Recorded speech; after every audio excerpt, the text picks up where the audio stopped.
Assalamualaikum warahmatullahi wabarakatuh. Kita lanjutkan kajian ekonomi manajerial. Hari ini kita bahas pasar persaingan sempurna. Masih bersama saya Yaya Rohmana dari Fakultas Pendidikan Ekonomi dan Bisnis Universitas Pendidikan Indonesia.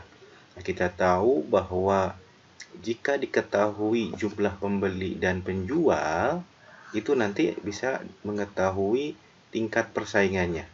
Nah, kalau tingkat persaingan dalam pasar diketahui, maka nanti kita dapat mengetahui bentuk dari struktur pasarnya. Nah, apakah pasar persaingan sempurna atau pasar persaingan tidak sempurna? Nah, yang membedakan antara pasar persaingan sempurna dengan tidak sempurna adalah dilihat dari kemampuan menentukan harga. Nah, kalau pasar sempurna itu tidak punya kemampuan menentukan harga, makanya dia sebagai price takers, gitu, penerima harga. Sedangkan pasar persaingan tidak sempurna ada kemampuan untuk menentukan harga, makanya dia sebagai price makers, gitu. Nah, di pasar di struktur pasar ini, kalau Anda lihat, kalau ke atas itu kan ada ada persaingan sempurna, ada monopolistik, ada oligopoli, dan ada monopoli. Semakin ke atas, maka persaingannya semakin kompetitif, semakin besar. Sedangkan kalau semakin ke bawah, maka berarti jenis pasarnya, kompetisinya semakin menurun.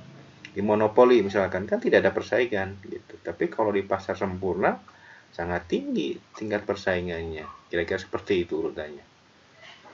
Oke, nah struktur pasar itu mengacu pada cara perusahaan di pasar tertentu berhubungan satu dengan yang lain. Nah, memahami struktur pasar membantu kita melihat bagaimana kekuatan pasar membatasi kemampuan perusahaan untuk menentukan harga gitu yang dapat mereka tetapkan. Nah, ada beberapa asumsi yang melandasi bentuk pasar. Nah, yang price takers itu kan hanya satu, yaitu pasar persaingan sempurna. Sedangkan yang price makers ada tiga di sini, ada persaingan monopolistik, ada oligopoli, dan monopoli. Nah, kalau dilihat dari banyaknya penjual, tentu pasar persaingan sempurna banyak penjualnya. Monopolistik juga banyak, oligopoli beberapa, sedangkan monopoli hanya satu perusahaan. Yang kedua, asumsi yang kedua terkait dengan kondisi biaya, cost, gitu ya. Nah, untuk semua bentuk pasar diasumsikan bahwa output yang menurun dalam produksi jangka pendek, diminishing return, akan menyebabkan biaya marginal meningkat. Nah, asumsi ini tidak penting dalam pasar oligopoli dan monopoli, karena biaya marginal yang konstan atau menurun mungkin saja terjadi, meskipun output dalam produksi jangka pendek menurun. Asumsi yang ketiga dilihat dari banyaknya pembeli. Nah, untuk semua bentuk pasar diasumsikan bahwa terdapat banyak pembeli, gitu ya. Sehingga dominasi kekuatan dalam keputusan harga tidak dapat dilakukan oleh satu atau beberapa pembeli yang kuat, gitu. Dalam kasus jika hanya terdapat beberapa pembeli yang kuat dan mampu mempengaruhi harga, maka pasar dikatakan oligopsoni. Dan jika hanya satu pembeli berarti monopsoni, gitu. Hanya satu pembeli, misalkan hanya pemerintah, misalkan produksi PT Pindad misalkan ya, perusahaan produksi alat alat perang gitu kan, pembelinya hanya satu, yaitu pemerintah, government. Nah, berarti dia monopoly. Nah, asumsi yang keempat dilihat dari permintaannya. Persaingan sempurna itu substitusi identik, artinya bisa saling menggantikan atau bersifat homogen, gitu, homogen. Nah, kalau persaingan monopolistik, substitusi sangat serupa.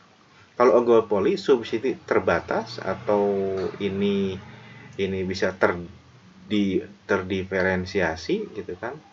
Kalau ini terdiferensiasi dan homogen, boleh. Gitu. Kalau monopoli tidak ada substitusi, gitu, atau unik, gitu, unik, gitu. Tidak ada pengganti karena kan dia memonopoli. Nah, Yang kelima, asumsinya terkait dengan perilaku fungsi tujuan. Nah, untuk semua bentuk pasar diasumsikan bahwa perusahaan ingin memaksimumkan keuntungan jangka pendek, tentu semua perusahaan ya. Nah, asumsi ini mungkin tidak tepat untuk pasar oligopoli, di mana horizon waktunya bisa jangka panjang. Karena keuntungan jangka pendek yang tinggi akan merangsang pesaing-pesaing baru masuk ke pasar, sehingga menyebabkan pasar belum menjadi pasar lebih kompetitif gitu kalau dalam jangka panjang di oligopoli.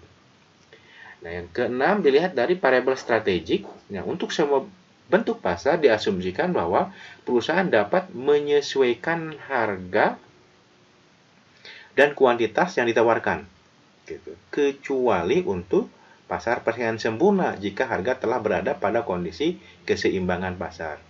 Maka perusahaan hanya mengatur kuantitas, tidak ke harga kalau di pasar persaingan sempurna gitu.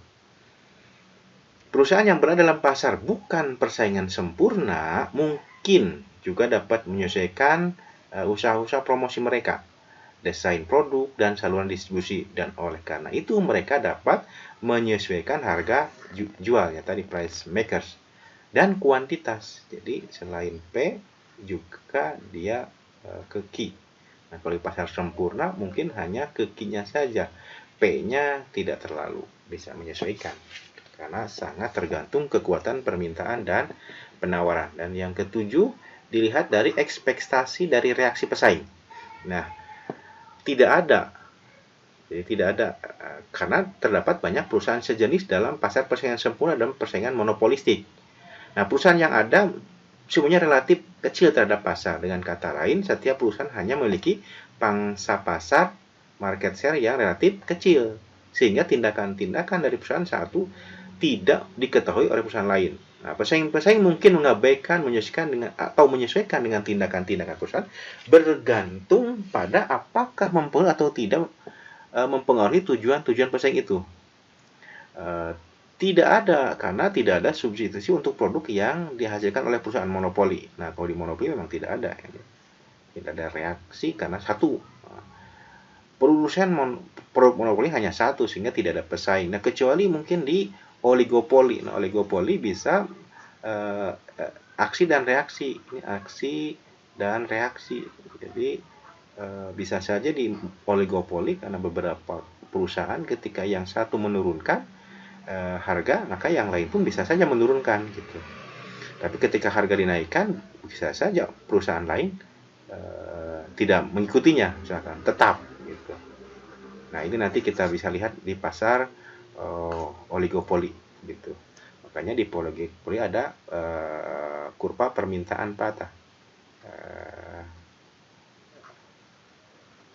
demand curve gitu. Oke, nah, kita fokus sekarang ke pasar persaingan sempurna. Kita tahu di pasar persaingan sempurna punya ciri banyak pembeli, banyak penjual, produknya homogen. Homogen artinya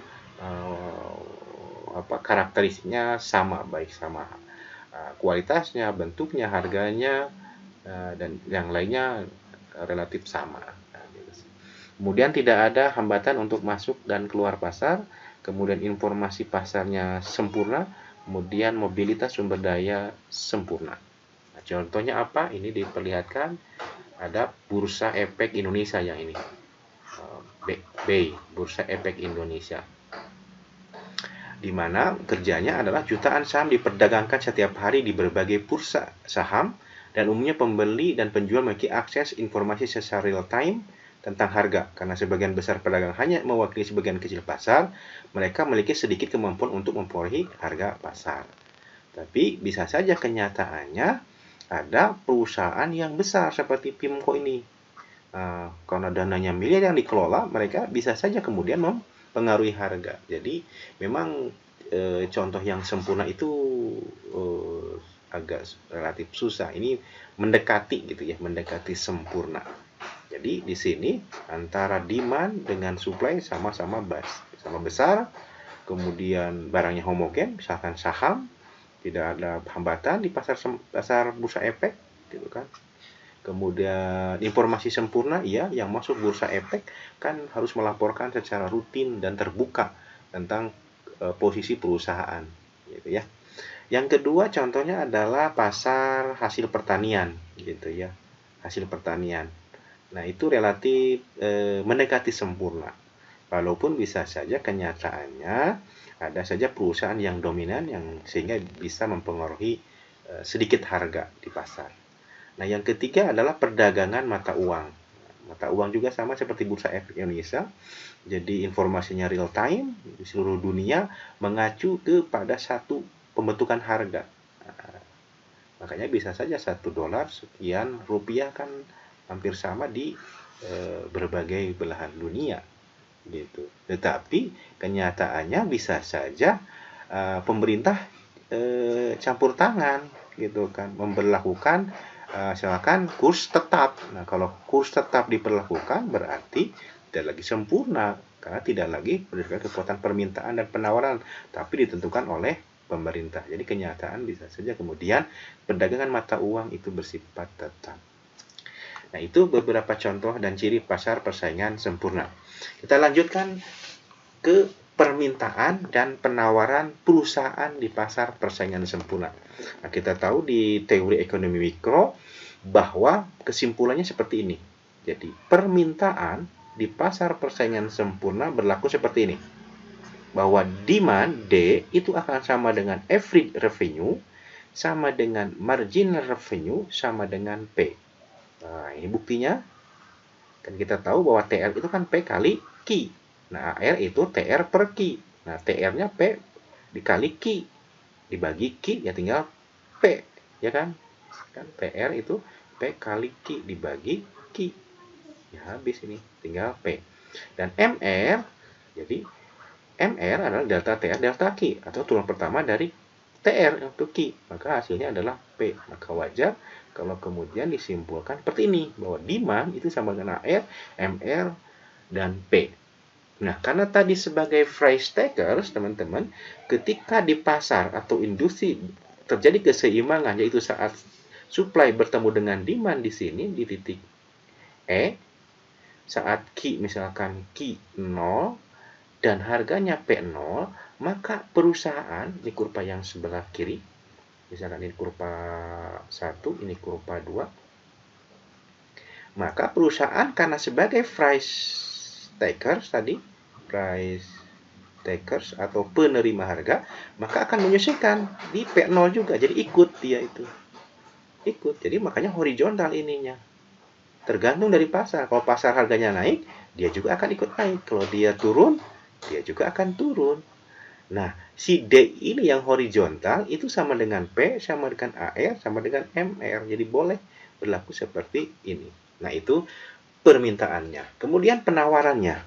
Bisa dipahami ya.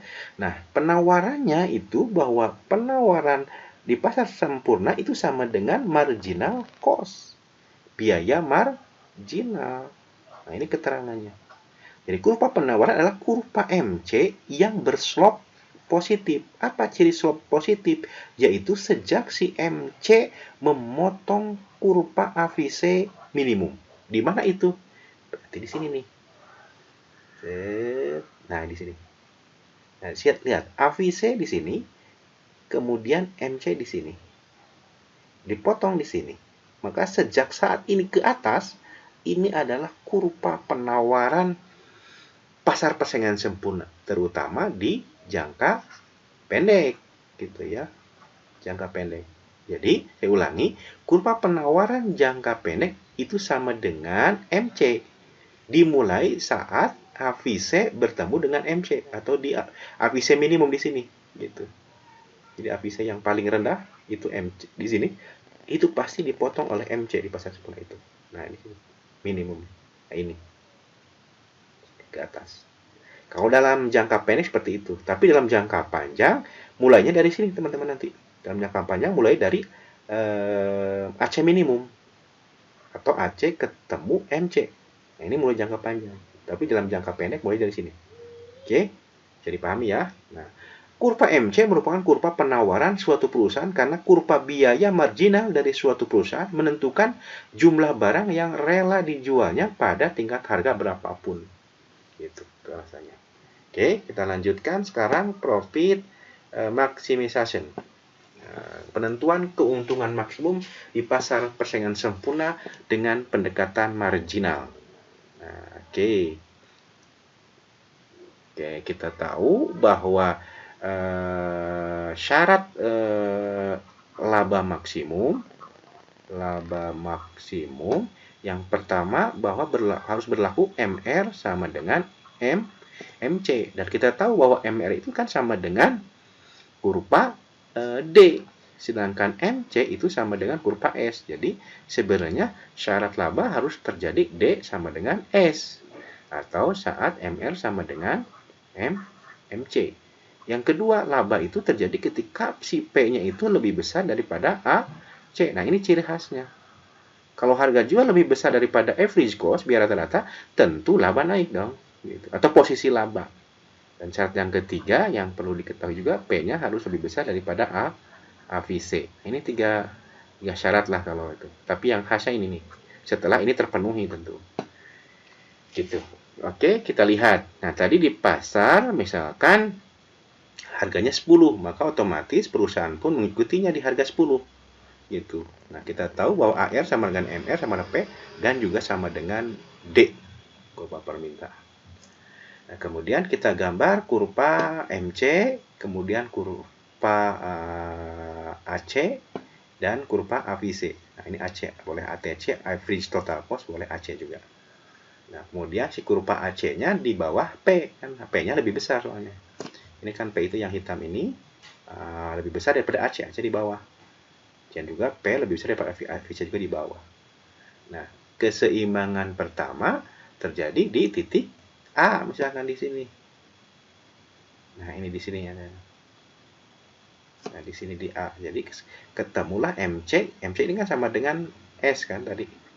Nah, MC di sini ketemu dengan MR di sini.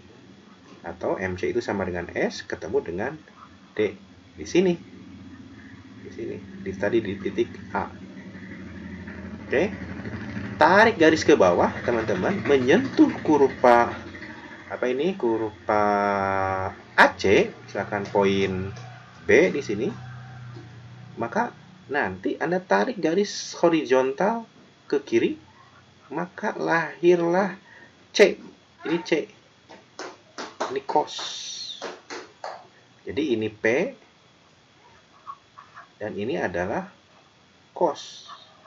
Nah, kalau harga jual lebih tinggi daripada cost, tentu posisi ini menunjukkan laba. Kan harga jualnya 10, rata-rata biaya produksinya 8,75, ya tentu untung kan? Gitu. Nah, berarti ini adalah daerah laba kan? Oke, kalau kita lengkapi posisinya seperti ini. Nah, ini. Jadi laba itu wilayah ini. C, D, A, B. Gitu. Dengan output misalkan di Ki 8 atau di Ki bintang. Gitu. Dari mana Ki bintang? Itu terjadi ketika si MC-nya sama dengan MR. Gitu. Di Ki 1, misalkan di sini, di kuantitas 7 tidak memaksimumkan laba. Kenapa? Karena saat ini belum dapat profit yang memaksimumkan. Jadi Ki masih lebih kecil dari Ki bintang. Jadi di mana di Q1 lihat ini, di Q1 bahwa MR lebih besar daripada MC. Jadi tambahan pendapatan lebih besar daripada tambahan biaya. Oleh karena itu kebijakannya kalau di Q1 ya naikkan saja terus profitnya sampai ke Ki bintang. Sedangkan di Q2 itu tidak memaksimumkan. Kenapa? Karena ini daerah rugi, loss profit gitu. Kenapa? Karena Q2 lebih besar daripada Ki bintang. Alasannya apa? Nah, lihat ini. Di Q2 bahwa si MC-nya sudah lebih besar daripada MR. Jadi tambahan biaya lebih besar daripada tambahan cost. Tentu rugi kalau gitu. Lebih baik kurangi sampai ke sini. Ya, sampai Ki bintang itu saat MR sama dengan MC. Gitu. Oke. Kemudian kenapa di Q0 tidak memaksimumkan? Padahal berlaku juga bahwa di sini itu loh. Lihat teman-teman, ini kan kurva yang coklat merah ini. Ini kan bertemu dengan MR. Jadi sudah ketemu sebenarnya MC sama dengan MR. Sama juga di sini. Di titik A ini. Ini juga MC sama dengan MR. Kenapa tidak laba maksimum? Alasannya karena si Q0 saat MC-nya menurun. Saat menurun ini menurun. Sedangkan kita tahu bahwa tadi di kurva bahwa kurva penawaran itu saat si MC-nya itu meningkat. Jadi titik minimum mulai dari sini nah terutama dari sini nih teman-teman ke atas. Nah ini penawaran. Makanya Ki bintang itulah yang memaksimumkan karena saat ini si MC-nya posisinya lagi meningkat, sedangkan di sini MC-nya lagi menurun. Jadi tidak memaksimumkan, kira-kira seperti itu. Nah, itulah posisi laba maksimum. Nah, di bawah ini ada beberapa komparasi, ada 3 posisi lainnya, yang ini laba normal. Laba normal ketika terjadi syaratnya sama ya, ML sama dengan MC. Yang kedua ini yang khasnya, si P-nya sama dengan AC. Nah, lihat teman-teman di sini, si kurva AC itu sama dengan P. Jadi di sini berlaku bahwa si P itu sama dengan AC.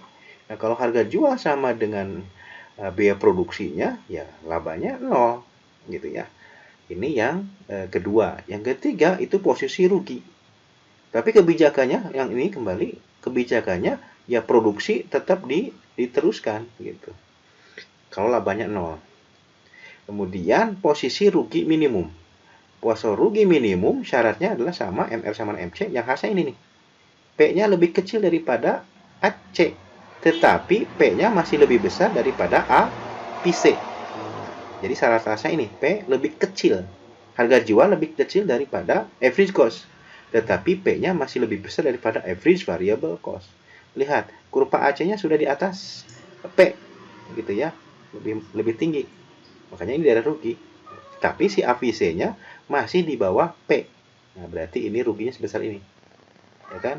Kebijakannya apa perusahaan seperti ini?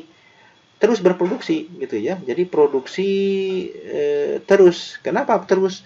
Sebab kalau berhenti, jika berhenti ya, ruginya itu semakin besar. Sebesar apa?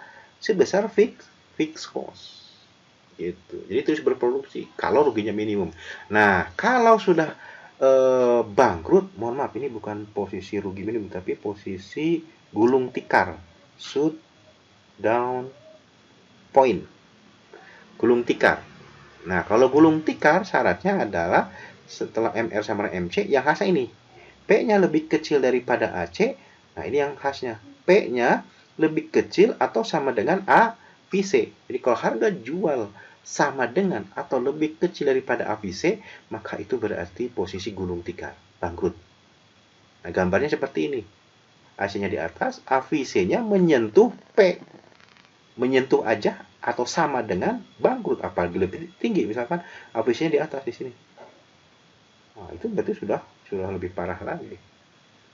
Oke, nah kebijakannya adalah berhenti kalau posisi ini gulung tikar ini, berhenti berproduksi gitu. Kalau berlanjut gimana? Besar biayanya gitu, serugi fixed cost itu, bahkan plus variable cost.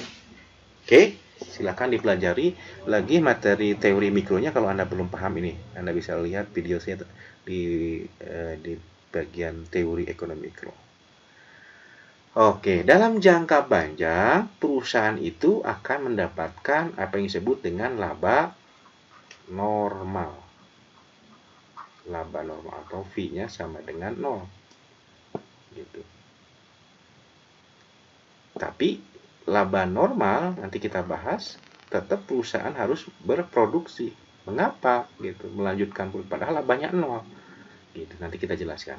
Nah, di dalam jangka panjang kondisi P itu sama dengan MC sama dengan short run average total cost sama dengan long run average cost. Nah ini titik, makanya labanya 0 kalau gini, laba normal kalau posisi seperti itu dalam jangka panjang ini untuk perusahaan.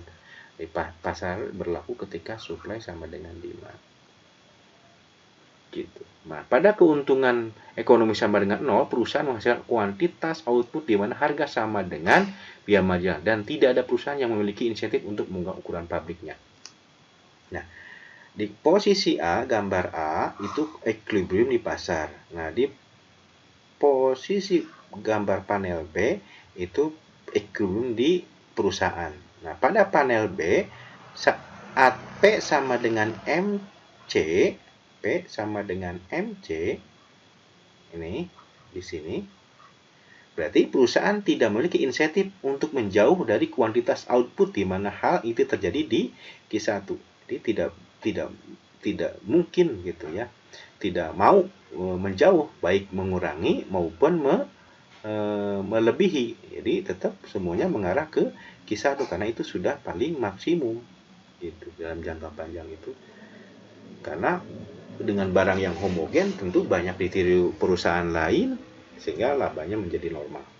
Kemudian yang kedua, saat P sama dengan short run average cost, artinya tidak ada insentif bagi perusahaan untuk masuk atau keluar karena sudah labanya normal. Dan yang ketiga, short run average total cost sama dengan long run average total cost. Artinya tidak ada insentif perusahaan untuk mengubah ukuran pabriknya. Oke. Kita lanjutkan. Nah, ini tadi kenapa, sekaligus menjelaskan kenapa kalau laba normal perusahaan masih tetap berproduksi gitu. Nah, kita tahu bahwa keuntungan ekonomis itu sama dengan penerimaan total. Ini kan laba V, misalkan V sama dengan penerimaan total revenue dikurangi total cost. Nah, di dalam total cost itu ada biaya eksplisit dan biaya implisit. Nah, ini bedanya ekonom dengan akuntan. Nah, kita berbicara dari sudut pandang ekonom. Kalau dari sudut pandang akuntan, total cost itu hanya yang eksplisit gitu, yang ada pembayaran moneternya, ada struknya, ada bukti-buktinya kan gitu. Untuk pembelian faktor-faktor produksi atau input. Nah, kalau nah ini penjelasannya. Eksplisit ada biaya yang dikeluarkan untuk pembelian input. Sering disebut juga biaya accounting. Nah, di keuntungan normal, di pasar yang sempurna, adalah maksudnya disebut keuntungan normal atau V sama dengan 0, itu ada opportunity cost dari semua sumber daya yang dimiliki oleh perusahaan yang dipergunakan untuk kepentingan produksi, di mana secara eksplisit tidak dilakukan pembayaran. Tetapi dalam perhitungan ekonomis harus diperhitungkan sebagai opportunity cost atau disering disebut juga biaya implisit. Contoh, itu misalkan kita punya rumah atau rumah pribadi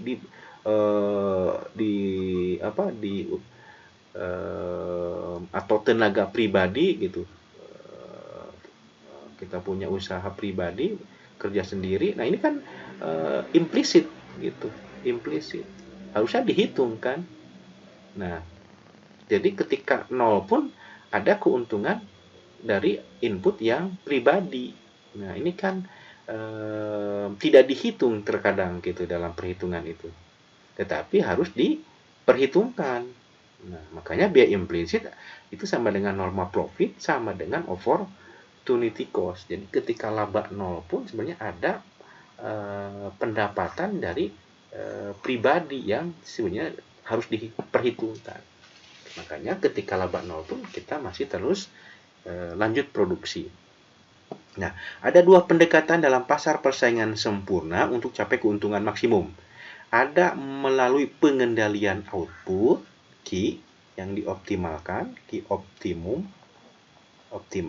atau pengendalian input. Berarti kan input yang dioptimalkan. Atau berbicara efisiensi gitu. Apakah output yang optimal atau input yang efisien penggunaannya? Tentu bagusnya ya dua-duanya. Gitu. Cuman bisa dilihat dari dua sudut maksudnya. Oke, kita jelaskan satu-satu.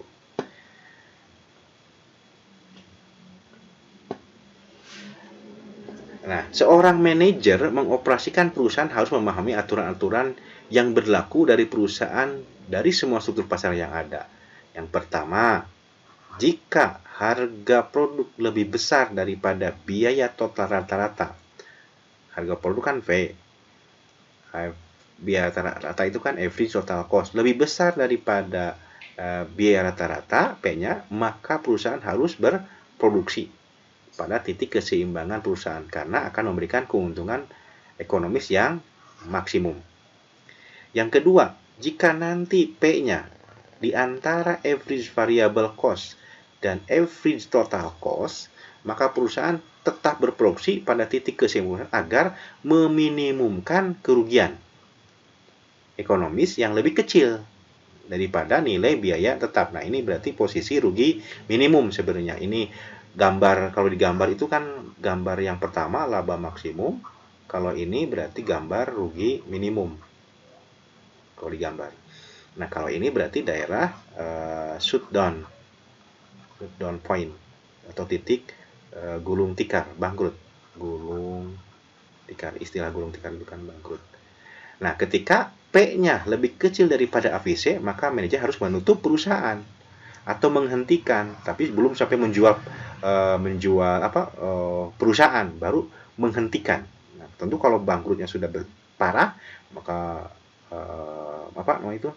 boleh dijual berarti kan. Sebab ini akan memberikan kerugian besar sebesar biaya tetapnya, sebesar fix cost-nya, makanya menutup kalau harganya sudah seperti ini. P-nya lebih kecil daripada APC. Yang tadi dijelaskan ini, teman-teman, kalau masih ingat. Nah, ini nih. Ini kan laba maksimum yang ini laba rugi minimum ketika P-nya di antara AC dan AVC ini, di antara bintang ini. Dan kalau ini P-nya lebih kecil daripada AVC, ini bangkrut. Oke, saya.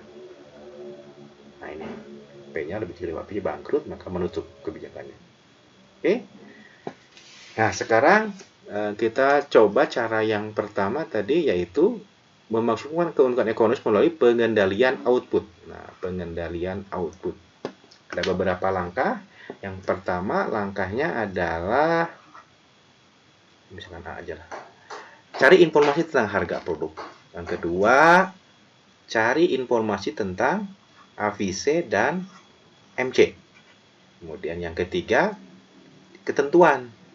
Yang ketiga ini, ketentuan. Konfirmasi. Apakah P lebih besar dari AVC minimum? Kalau jawabannya tidak, berarti keputusannya adalah tidak berproduksi manajer, gitu ya. Tapi kalau P-nya lebih besar daripada AVC, kan kalau P-nya lebih kecil daripada AVC minimum, maka tentu berhentikan berproduksi. Tapi kalau P-nya lebih besar dan jawabannya ya, maka boleh berproduksi. Ya kan? Berproduksi. Ya, gitu ya. Sampai MR-nya sama dengan MC. Gitu. Itu berarti ini langkah yang keempat. Dan yang langkah kelima, sampai diperoleh berapa keuntungannya atau kerugiannya. Jadi kalau rugi pun minimum boleh kan gitu tadi. Ya kan? Oke. Kembali ke atas nanti. Oke, itu langkah-langkah pengendalian output. Coba kita ke contoh soal. Nah, ini. PT ABC adalah perusahaan industri manufaktur yang menghasilkan produk mainan yang dinotasikan dengan produk A misalkan. Harga pasar dari produk A adalah $20. Berarti kan P-nya sama dengan $20 per unit. Pendugaan terhadap biaya total produksi dari perusahaan ABC dengan menggunakan model fungsi biaya kubik diperoleh hasil sebagai berikut. TC sama dengan 30 plus 20 Q min 3 Q pangkat 2 plus 0,25 Q pangkat 3. Di mana TC diukur dalam $1.000, sedangkan Q dalam 1.000 unit. Ini 1.000 unit, kalau TC-nya $1.000. Jadi satunya dalam 1.000. Catatan, model kubik dari fungsi biaya total TC sama A plus BQ plus CQ kuadrat plus Q pangkat 3. Ini karena pangkat 3 berarti kubik kan. Itu harus punya syarat bahwa si A ini harus lebih besar daripada 0. Terpenuhi kan? Ini kan A. Lebih besar daripada 0. Kemudian B-nya harus lebih besar daripada 0. Ini B 20 lebih besar daripada 0. Terpenuhi. C-nya kurang dari 0.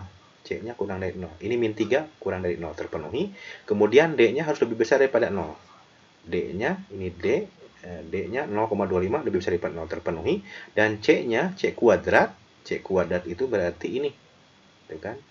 Min 3 kuadrat itu harus lebih kecil daripada 3 BD. 3 kali B-nya adalah 20, D-nya adalah 0,25, dan itu memang lebih kecil C kuadrat itu.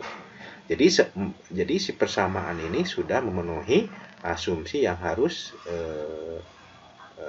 diberlakukan parameternya. Oke, pertanyaannya adalah bagaimana keputusan pengendalian output. Jadi pada saat Q berapa sebenarnya yang optimal sehingga memaksimumkan keuntungan, atau kalau tidak memaksimum keuntungan minimal ruginya dikit lah, kira-kira seperti itu ya pertanyaannya. Mohon ini dipelajari, mungkin bahan UAS bisa seperti ini soalnya. Oke, kita jawab bareng-bareng.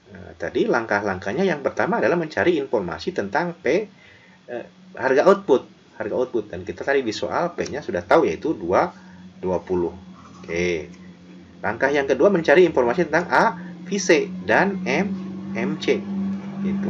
Berarti dari fungsi ini kita harus mencari AVC.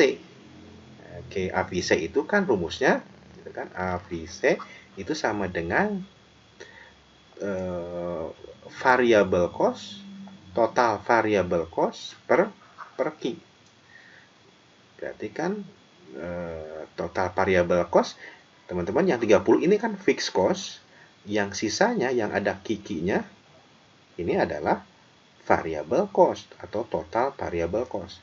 Jadi ini sebenarnya kalau saya suka tanpa T, bisa langsung variable cost per Q biasanya kan gitu ya.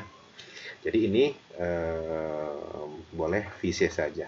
Nah, VC ini dibagi Q, maka hasilnya kalau dibagi Q ini kan Q, ini Q, ini bagi Q, berarti kan sisanya adalah 20 min 3Q plus 0,2 Q pangkat 2. Karena yang 3 bagi Q kan jadi tinggal 2. Oke, dapat AVC. Sekarang MC delta TC per delta Q. Atau juga boleh delta total variable cost dibagi Q. Hasilnya adalah turunan pertama kan.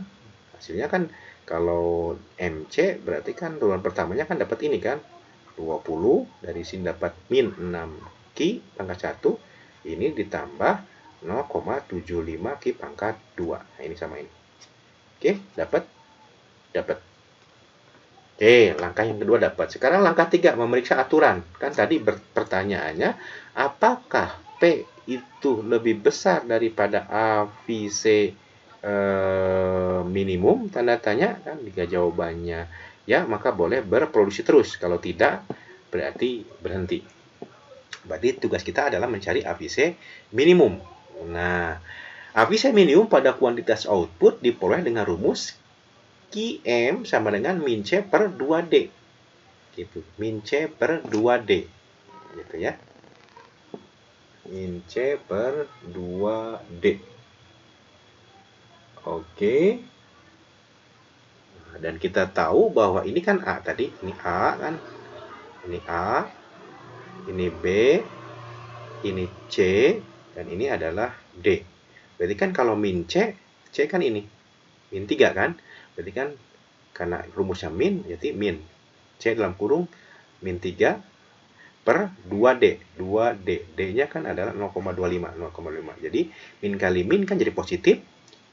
2 kali 0,25 kan 0,5. Jadi 3 dibagi 0,5 adalah 6. Jadi Q-nya adalah 6. Dan dalam satuan ribuan unit. Gitu. Jadi boleh sama dengan 6.000 unit.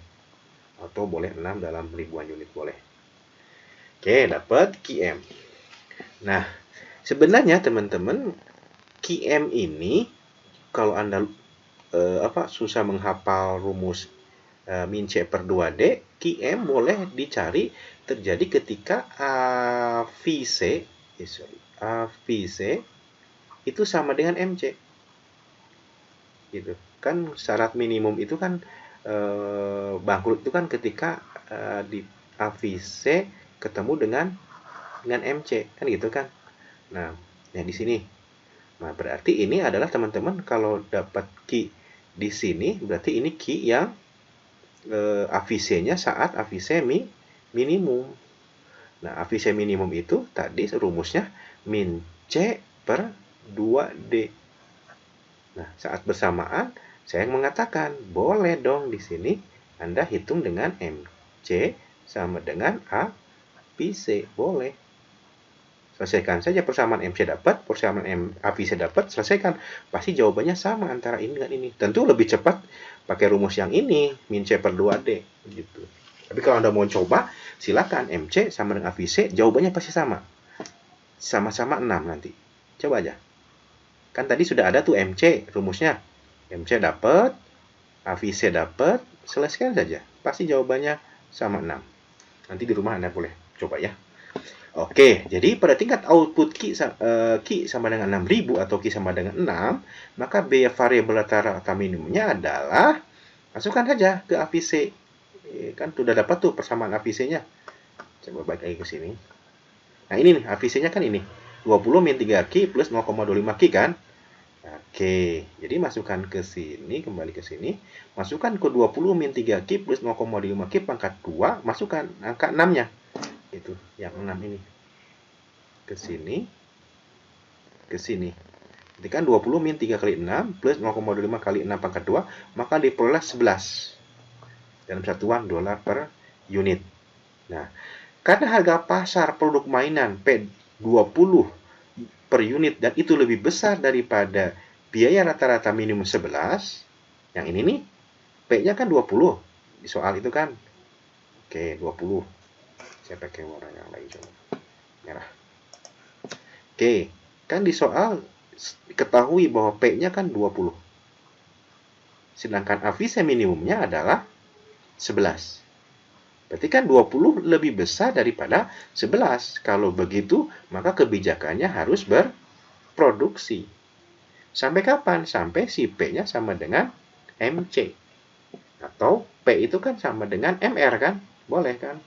Berarti boleh MR sama dengan MC juga boleh. Atau P sama dengan MC. Karena di pasar sempurna bahwa P itu sama dengan MR. Bahkan P itu sama dengan AR, bahkan sama dengan MR, dan sama dengan D. Sedangkan MC itu sama dengan S. Kan? Oke. Nah, sampai MC sama dengan, kalau begitu, kita coba saja P sama dengan MC. Berarti P-nya kan 20. Dari soal MC-nya, masukkan persamaan MC-nya. Dari mana persamaan MC dapat? Tadi di tahapan yang kedua dapat 20 min 6 Ki plus 0,75 Ki. Ini kan habis. Kalau ini kan habis 20, kebetulan habis. 20 ini habis. Yang tersisa kan berarti kan min 6 Ki plus 0,75 Ki pangkat 2 sama dengan 0. Gitu. Kalau diselesaikan berarti Ki dalam kurung min 6 plus 0,75 Ki sama dengan 0. Maka Ki sama dengan 0 atau Ki sama dengan 8. Dengan demikian, ini juga boleh kalau mau dibagi semua dengan Ki, ini akan didapat min 6 plus 0,75 Ki juga boleh sama dengan 0. Sehingga Ki sama dengan 6 per 0,75 sehingga Ki sama dengan 8. Juga sama hasilnya. 8 dalam satuan ribu unit. Jadi, agar memaksimumkan keuntungan, maka Ki-nya 8.000. Jadi ini sudah terjawab Ki yang memaksimumkan. Inilah pengendalian output. Kita jawab. Oke, nah sekarang langkah yang keempat adalah menghitung labanya. Nah, laba kita tahu laba itu kan V sama dengan TR min TC. Nah, TR adalah P dikali Ki. P-nya kan sudah dapat di soal yaitu 20, Ki-nya sudah dapat yaitu 8 atau 8.000. Maka diperoleh TR-nya itu adalah 160.000. Kemudian TC kan dari soal. Masukkan saja Ki-nya 8, ya kan? 8 hasilnya adalah 126 dalam ribuan atau 126.000. Nah, kalau sudah dapat TR dan TC, berarti tinggal dikurangi TR min TC, 160 min 125 adalah 34 atau 34.000. Nah, ini labanya. Oke, dengan demikian pengendalian output yang memasukkan keuntungan adalah saat Q-nya 8 dengan tingkat keuntungan 34.000. Jadi teman-teman kalau kita bisa dalam kurvanya seperti ini. Kalau masih ingat dengan kurva laba, ini kan Q, ini ordinat di 0, nah ini bisa P, bisa AR, bisa MR, bisa MC. Oke. Kemudian kita tahu di pasar sempurna tadi berlaku bahwa P-nya itu adalah berapa? 20 di soal itu kan. Nah, P itu akan sama dengan AR, akan sama dengan MR, akan sama dengan D. Kemudian ada AC, AC-nya karena laba, ini AC-nya di bawah P, dan avisen juga di bawah. Ini avisen. Kemudian dipotong oleh, saya pakai warna yang lain, nah, si MC memotong titik terendah dari masing-masing PC dan AC. Dia memotong ke sini, sini, tarik, memotong lagi sini. Nah ini MC. MC itu sama dengan S. Oke. Nah, syarat pertama tadi bahwa MR-nya harus sama dengan MC. Berarti di sini kan MC sama dengan MR, misalkan taris garis ke bawah menyentuh AC, ini, maka ini tarik garis horizontal, maka yang terbentuk adalah AC. AC-nya itu adalah sebesar, tadi dijawab itu AC-nya itu adalah 15,75 gitu. Dari mana 15,75? Teman-teman masukkan saja ke persamaan AC. AC itu sama dengan TC per Q. Nah, TC itu kan di soal ada ya. Soal itu 30 kan. 30 plus 20 Q min 3 Q kuadrat plus 0,25 Q pangkat 3 dibagi Q gitu. Dibagi Q. Maka hasilnya sama dengan, saya tarik dulu garis ke bawah. Kan soalnya itu bahwa Q-nya itu kan 8 ini. Ini kan 8. 8 berarti di sini masukkan 8. Jadi teman-teman masukkan aja 8. Jadi di sini 30 plus 20 kali 8 min 3 8 pangkat 2 plus 0,25 8 pangkat 3 dibagi 8, maka hasilnya adalah 15,75. Jadi dari mana 15,75? Dari sini. Nah, ini AC. Oke? Oke. Nah, kemudian saat avise minimum tadi di langkah yang ketiga, kita dapat di sini nih. Berapa Q-nya? 6 kan tadi. Jadi ini adalah saat avise minimum di Q6 dengan jumlah biayanya sebesar 11 gitu. Oke, berarti daerah labanya ini. Berapa total laba? Ya tadi yang ini sebesar 34 di sininya itu. Oke? Oke. Kalau mau detail lagi, bisa diketahui seperti ini. Diketahui yang pertama, laba per unit. Coba lihat, laba per unit. Nah, laba per unit itu rumusnya adalah P min AC. Laba per unit itu sama dengan P min AC. Sudah ada kan itunya. Datanya, P-nya adalah 20, AC adalah 15,75, ya kan? Betul kan? Ya, betul. Dari sini, P-nya 20, AC-nya 15,75. Maka hasilnya adalah 4,25. 4,25. Ini laba per unit. Nah, kemudian kalau laba total juga bisa diperoleh laba total berarti sama dengan laba per unit per unit dikali Q yang optimal atau Q bintang. Ya kan? Jadi laba per unit kan sudah ada, yaitu 4,25 dikali Q bintang. Q bintang itu ini. Q yang mengoptimalkan. Gitu. Q bintangnya adalah 8. 8 dikali 4, 2 komanya adalah 34.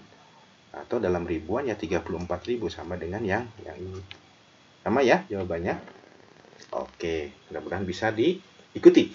Kalau tidak nanti dipelajari kembali dan Anda salin gitu ya. Oke. Kita lanjutkan sekarang ke pengendalian input. Memaksimumkan keuntungan ekonomis melalui pengendalian output. Ini berarti yang kedua. Yang B misalkan. Bagaimana mengendalikan input. Kalau tadi mengendalikan output. Jadi ini berbicara berapa inputnya kan gitu. Kalau tadi berapa output, sekarang berapa input yang efisien. Nah, langkah yang pertama adalah teman-teman mencari informasi tentang harga produk yaitu P dan harga input yaitu PI. Itu yang pertama. Yang kedua, Anda cari ARPI dan MRPI. Apa itu ARPI? Average Revenue Product Input I. Jadi kalau inputnya misalkan Q fungsi dari L saja teman-teman. Maka kalau ARPL berarti kan, sedangkan kalau MRPI berarti MRPL. Jadi tergantung input yang dipakai teman-teman. Kalau Q fungsi dari kapital, maka muncul ARPK dan MRPK. Jadi tergantung, makanya simbolnya ARPI dan MRPI. Nah, ARPI itu bisa diperoleh dari rumus ini, teman-teman nih. ARPI sama dengan P dikali API. Gitu. API itu kalau ini berarti sama dengan P dikali APL. Kalau di sini mah P kali APK, tergantung input yang dipakai. Kalau input ini pakainya L, APL. Kalau input K, APK. Seperti itu. Dan MRPI adalah ini rumusnya, MR kali MPI. Jadi MR kali MPI. Atau karena di pasar sempurna MR itu sama dengan P kan, maka boleh dikali juga P dikali MPI atau MPL kalau itu. Atau P kali, karena di pasar sempurna tadi bahwa P sama dengan MR-nya ini sama. Oke, sampai sini bisa ya. Berikutnya, ketentuannya yang ketiga. Oke. Apakah PI, harga input, lebih kecil daripada RPI maksimum? Tanya. Jika jawabannya tidak, maka berhenti keputusannya, tidak berfungsi. Tapi kalau jawabannya ditanya seperti itu, jawabannya ya, maka Anda terus berproduksi sampai penggunaan inputnya, ini langkah yang keempat, sampai si MRPI-nya sama dengan PI. Atau MRXI sama dengan PI. Kemudian langkah kelima sampai diperoleh keuntungan maksimum saat TR min TC. Itu. Nah, TR adalah P kali Q, sedangkan TC total variable cost ditambah total fixed cost. Variable cost ya tergantung inputnya, input 1 kali P1, input 2 kali P2, dan input XN kali PM. Itu saya pikir 5 langkah pengendalian input. Nah, kita contohkan dengan contoh soal. Pada kasus PT ABC, perusahaan industri manufaktur yang menghasilkan produk mainan anak, dimisalkan bahwa produksi jangka pendek hanya menggunakan satu jenis input variabel, yaitu input tenaga kerja. Jadi input yang dipakainya hanya L, jadi Q fungsi dari L saja misalkan. Sedangkan input tetap yaitu mesin produksi saat ini adalah 5. Nah, kita menggunakan 5 mesin tapi dianggap tetap. Makanya boleh jadi Q sama dengan fungsi dari L dengan K-nya dianggap tetap. Gitu kan. Misalkan bahwa pendungan fungsi produksi jangka pendek sesuai dengan persamaan kubik sebagai berikut. Q sama dengan min 0,051846 L pangkat 3 ditambah 0,53330 pangkat L2. Oke, di mana Q adalah output dalam 1000 unit, sedangkan L adalah input tenaga kerja yang diukur dalam 1000 jam kerja. Oke, satuannya itu. Kemudian harga produk mainan adalah 20, gitu kan? Berarti P-nya sudah 20, udah tahu kan? Sedangkan tingkat upah tenaga kerja adalah 16 per jam. Berarti ini adalah PI-nya. Otomatis dapat. Jadi udah dapat P dan PI. Oke. Pertanyaannya adalah bagaimana pengendalian input dalam memproduksi out mainan pada PT ABC tersebut agar memperoleh keuntungan yang memaksimumkan. Jadi pengendalian input berarti bertanya L berapa kalau gitu. Ya kan? Pada L berapakah supaya keuntungan maksimum. Kalau tadi di pengendalian output, kalau output pada Q berapa gitu kan. Oke. Kita jawab bareng-bareng. Maka langkahnya yang pertama adalah mencari harga output dan harga input. Tadi sudah dijawab, sebenarnya P sama dengan 20 dan inputnya harganya adalah 16. Berarti L-nya atau W-nya sama dengan 16. Oke. Yang kedua mencari informasi tentang ARP. Penerimaan rata-rata, average revenue product, dan penerimaan marginal produk. Marginal revenue product dari input tenaga kerja. Mulai perhitungan sebagai berikut. Nah, kita tahu bahwa fungsi produksinya kan seperti ini. Maka tugas kita adalah mencari MPL-nya gitu, ARP dan RP-nya. Oke. Dan kita tahu bahwa ARP itu kan ARPL berarti di sini itu sama dengan P kali APL, sedangkan MRPL itu sama dengan P dikali MPL. Jadi tugas kita berarti yang pertama adalah mencari persamaan APL dan persamaan MPL. Oke, maka APL kan Q per L. Ini Q-nya dibagi semua dengan L. Jadi semua dibagi dengan L, maka hasilnya adalah yang tadinya pangkat 3 kan kalau dibagi L jadi tinggal 2, dan yang tadinya 2 tinggal 1. Dapatlah persamaan APL ini. Kemudian kita mencari MPL. MPL itu kan delta Q per delta L atau Q aksen derivatif gitu kan. Berarti kan 3 kali ini kan. Ini juga sama ke sini. Berarti dapatlah persamaannya seperti ini gitu. Nah, ini MPL. Oke. Nah, sekarang kita masukkan ke ARPL. ARPL itu kan P dikali APL. P-nya dikali APL. P-nya sudah ada, yaitu 20. APL dari sini. Oke.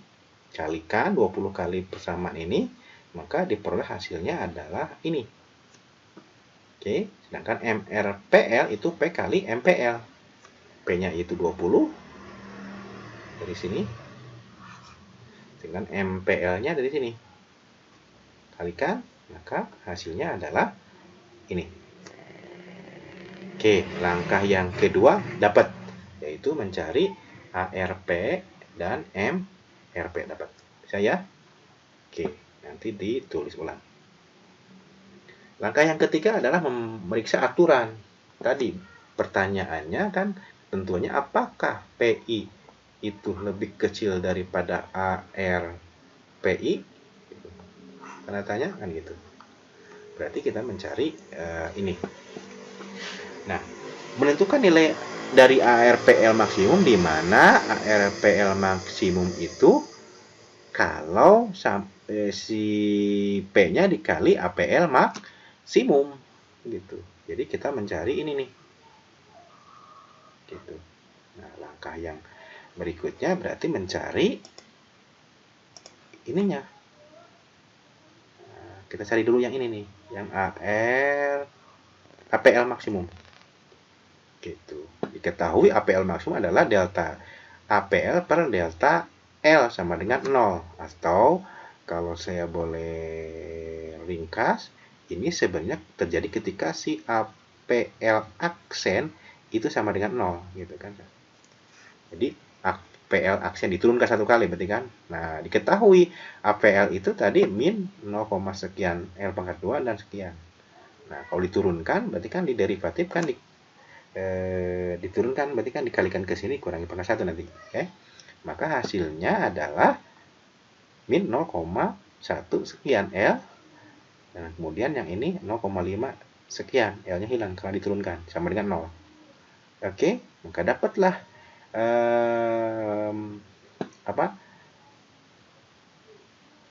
delta APL-nya. Nah, ketika L maksimum berarti tinggal dibagi saja, ya kan? 0,5 per yang ini kan pindah ruas. Ini pindah ruas yang ini. Dapat ini.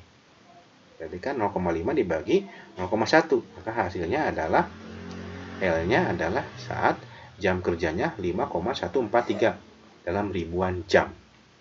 Oke. Atau 5.143 jam kalau diuraikan. Oke. Oke, berikutnya adalah APL maksimum. Oke, APL maksimum berarti memasukkan memasukkan L ini ke sini dan ke sini supaya diperoleh APL yang memaksimumkan. Hanya masukkan aja angka yang 5,143 ini ke masing-masing L ini. Sehingga diperoleh APL maksimumnya itu yang ini. Jadi 1,3714. Jadi sehingga ARPL maksimum adalah P dikali APL maksimum. P-nya kan di soal yaitu 20. Sedangkan APL maksimum adalah 1,3714 diperoleh dari sini. Maka ARPL maksimum yaitu ini. Nah, ini langkah yang ketiga. Jadi sudah memperoleh data ini. Nah, ini.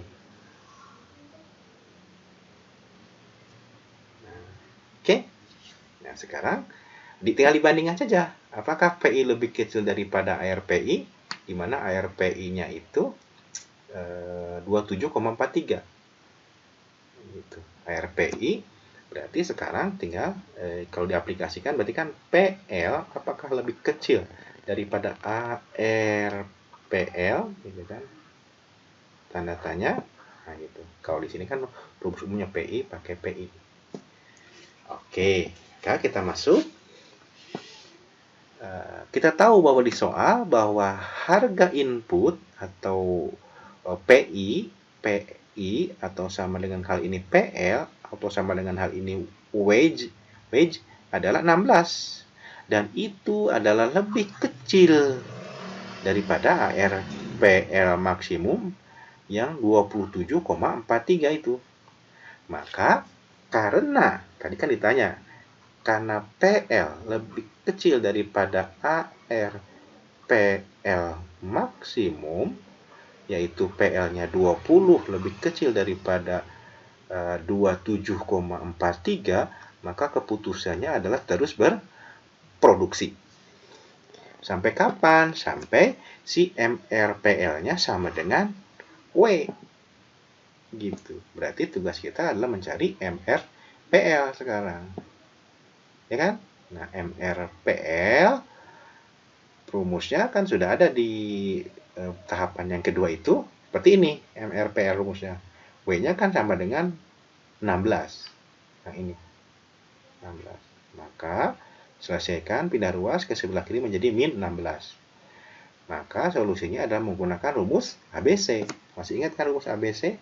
Jadi L1 atau L2 itu sama dengan min B plus minus akar dari B kuadrat min 4AC per 2A. Nah, ini rumus ABC. Oke.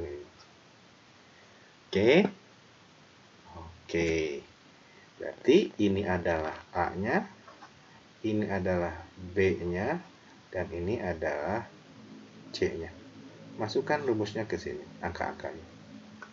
Oke, dengan demikian Kita masukkan saja teman-teman, saya percepat saja slide-nya, masukkan data-data dari ini kan tadi adalah A, ini adalah B, dan ini adalah C.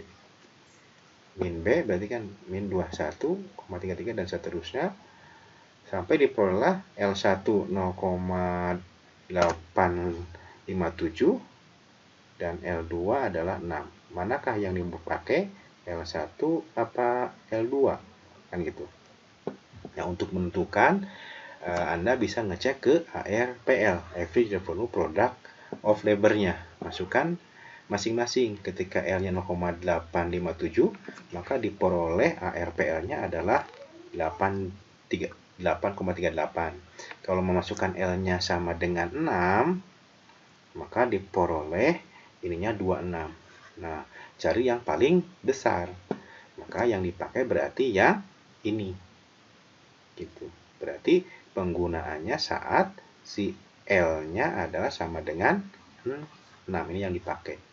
6 itu dalam satuan ribu dolar berarti 6.000 jam.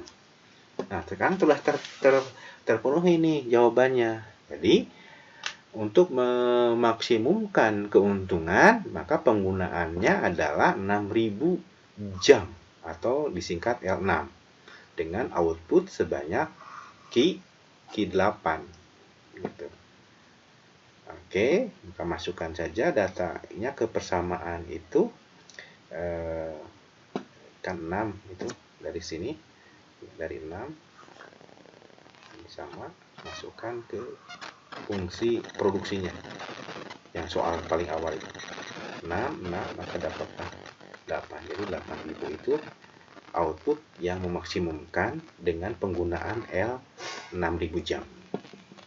Oke, dalam konsep analis biaya kita ketahui bahwa terdapat hubungan berikut.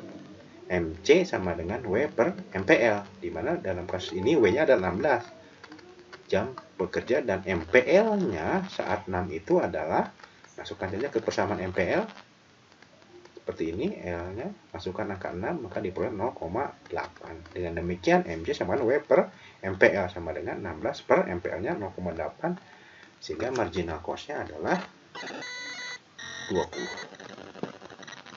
Hal ini berarti manajer dari PT ABC apakah memilih berproduksi pada tingkat output Q8, boleh P8, atau menggunakan input tenaga kerja dengan sebanyak 6.000 jam kerja, ini akan memberikan keuntungan ekonomis yang sama loh.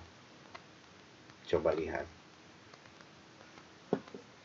P kan sama dengan MR sama dengan MC pada saat Q itu 8 itu 20. Dan W sama dengan MRPL8 sama dengan 16. Perhitungan ekonomisnya ketika L-nya 6 adalah seperti ini. V kan TR min TC. TR min total cost itu kan total variable cost ditambah total fixed cost. TR adalah P kali Q. TR adalah P kali Q. Sedangkan total variable cost adalah W kali L. Sedangkan total fixed cost ya tetap fixed cost. Nah, berarti kan P-nya 20, Q-nya 8.000, W-nya 16, L-nya 6.000 jam. Total variable cost-nya 30.000. Dari mana 30.000? Mohon maaf, ini di soal, mohon maaf kalau belum disebutkan. Jadi ini kelewat berarti. Jadi fixed cost di soal awal harusnya sudah dijelaskan bahwa itu 30.000. Harusnya ada. Kalau tidak ada, mohon maaf ini kelewat berarti. Tapi saya tambahkan sekarang. Maka kalau di total TR min TC hasilnya adalah 34.000. Dan ini sama dengan pengendalian output loh. Dengan demikian bahwa tampak pengendalian input produksi pada tingkat penggunaan 6.000 jam itu akan memberikan keuntungan sebesar 34.000. Saya pikir itu. Terima kasih sudah ketemu dengan saya. Kita jumpa lagi pada sesi berikutnya. Assalamualaikum warahmatullahi wabarakatuh.